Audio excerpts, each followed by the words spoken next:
para pedang sulap bajur lalaban perdana ya ke Interclub Atlantic Meet Arajar Husan Jonggari Bohoi District Sport Association Kepala Pelong Hamadan NSCA Mini Stadium Paham Sim Ribohoi District. Hagan yang lawan perdana ya ke Interclub Atlantic Meet Arajar Husan daw melek nang po constituency uba Melbourne Sim.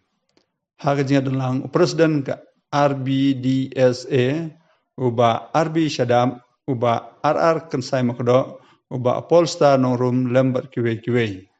Hagne sengi lapan kut egnezi sementara dari samla jang kadong riboy kumbalais pa tamngut hagajing lekai ba pero ba kentup nadu karele race ka ba saus pa mitar race lembat kiwe. Jong Riboy District Sport Association lai ya jadi Kristen Liberty, jadi staff Liberty, ya jadi implementasi dengan Liberty, yang RSI, lalu online dan RSI. But di kickbox yang you wish all the best, na kebertaan yang baru, itu tiba job, tiba yo di level. But di kickbox yang kami kalau bisa dikenal lebih, playo, job, playo, medal, agar diberikan kawasan Bosnan, jong ke RBDSA.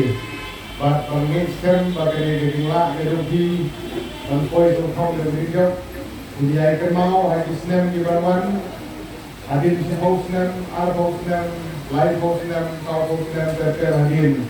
Bagaimana di musim mentah di kanlong kaban berjibut hadir di lebih hantam untuk lebih kaya asli.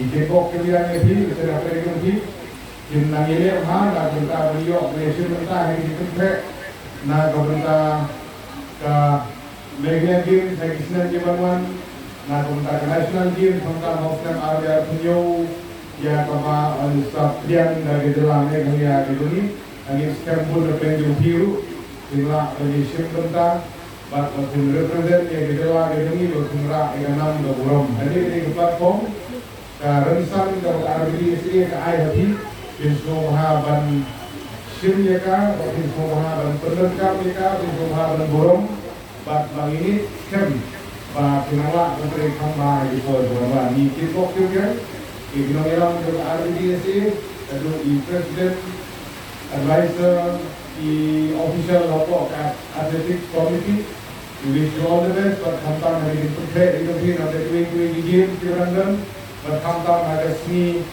kaban seperti kita dikira agak hatui dari jong umai lawan dengan Islam Arjar Arbusan. Ini bok krian, we wish all the best. Boleh mendaratkan bagi interpret untuk hidup di JPJMC, buat bagi dikira ke golden jubilee kanlong. Boleh jauh. Polisi pun, polisi jamu congratulations to all.